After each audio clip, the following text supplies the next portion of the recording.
We tend to select companies which are immature income generators in the longer term. So these are companies which aren't necessarily generating an income now, but investing hard, hopefully for productivity improvement, with a cash flow payback over the next 3 or 5 years.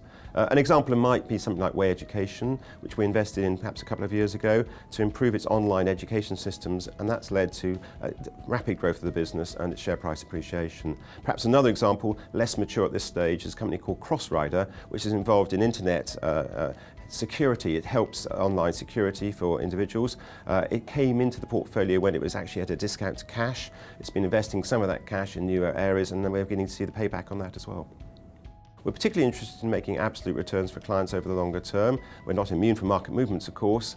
Since the fund was first set up in April 2015, the NAV of the fund has appreciated just a little under 35%. So it's made a good start, but particularly we're looking to see that continue in the future. The market's been quite busy over recent months. We've seen quite a lot of secondary placings. Probably the most recent we've been involved in is a company called Viserion, which is involved in graphene production, where they've announced further contracts since that placing. Another example is we've topped up some of our existing holdings. Bilby's probably a good example in that case, where we're talking about helping housing companies meet their requirements in terms of heating systems and such like. They have very high standards in that area.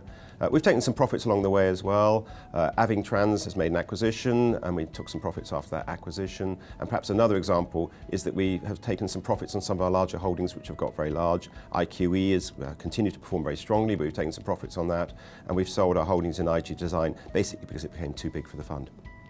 The whole nature of this fund is it invests right the way across different industrial sectors and opportunities. There are companies which are doing better because of the devaluation of sterling, so that might be companies related to manufacturing or software services, where they're selling from a UK cost base into overseas international opportunities. So that's probably one of the most exciting areas at the moment. But we've also seen the oil price and some of the commodity prices picking up, and there's some opportunities to top up some of those holdings, which will also get very quick cash payback, which we found pretty attractive.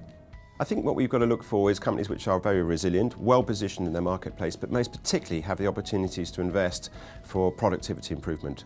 As we know, productivity hasn't been improving generally across the world over recent years, and if we can find individual companies which are able to buck that trend, generate productivity improvement, that will give them the best opportunities of getting cash flow in the future and generating an attractive return for investors.